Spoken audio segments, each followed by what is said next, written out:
I'm 23. I just turned 23 in February. Yeah. Okay. So I first heard about GoodFutures when I was like 17, right about to be 18. And then they scooped me up. I was only 18 for like 20 minutes and then started here. Well, I first heard about it from a counselor in high school when I was telling her that I was going to drop out.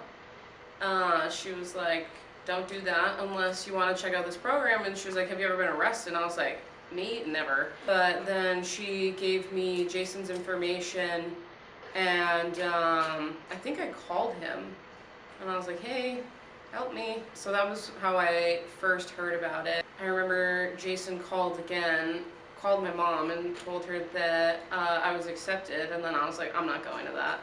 And she was so upset and basically made me, but I'm really glad that she did.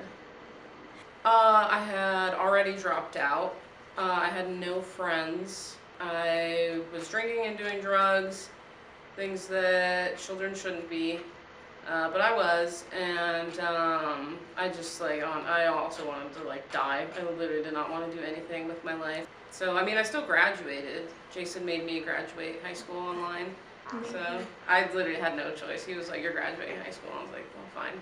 So, I still graduated, but definitely online and at my own pace was way like more my deal.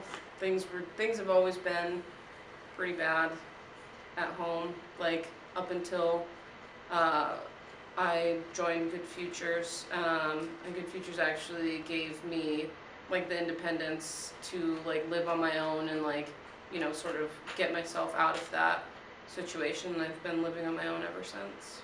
I think what changed my mindset was honestly more towards the like middle to the end of the program was when I really started to like actually appreciate the things that I was being taught here. Because the first half I was a jerk. I was like, I'm too cool for this. I'm too cool for all you.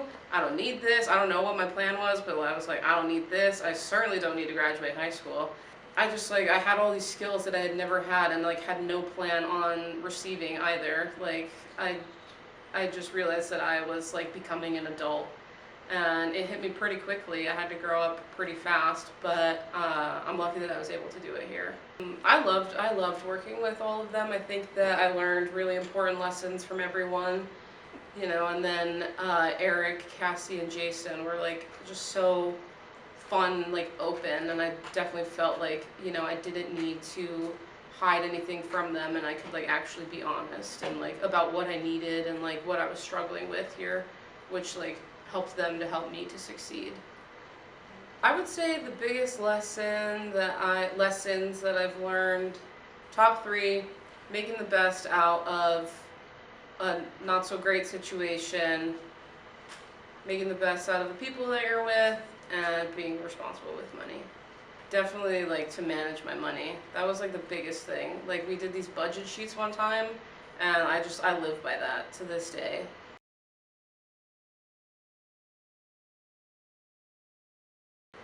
I have a savings account. That's a big one. Um, that to me is very adult. I shop at Trader Joe's. That's very adult. I pay my bills on time. Very adult. Cassie doesn't pay my electric bill anymore. Very adult. I take vitamins. That's very adult. I've had a job for almost 5 years. I go to bed before 11 o'clock. Yes. That is also very adult. I used to never sleep. I could stay for like a week and come to work.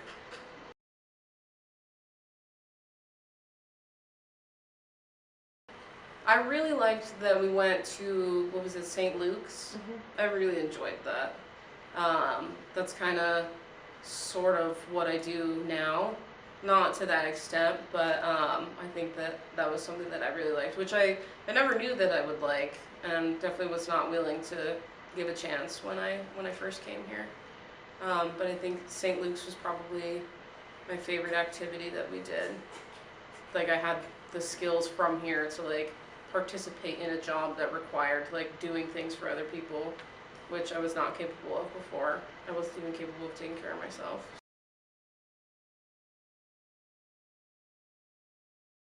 I'm a caregiver, so I work for Southern Arizona Family Services.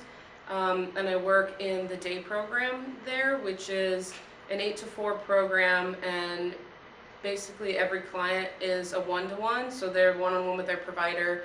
And what I do is I work with a young man with Down syndrome, and basically just getting him involved in the community. He goes to the gym, he goes to a Zumba class, he works at a coffee shop, he volunteers at the library, just, you know, getting him out there and meeting his goals is all my job. Oh, I love it. I love it. He's the best.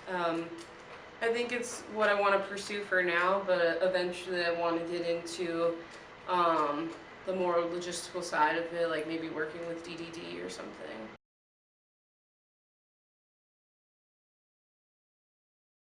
Like, look around and see if, like, if you're happy with your surroundings right now, like if you're truly happy with where you're at, or if, you know, you want things to be better, and if you don't know how, like, who could you talk to in order to get there, or, like, you know, find the people in your life that you look up to.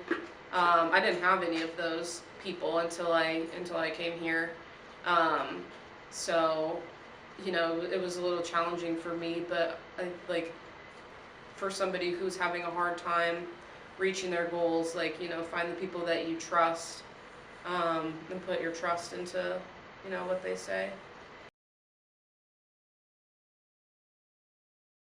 I know that, like, they'll always be there, and they don't stop trying. So I appreciate that, because, you know, I don't want to forget where I came from.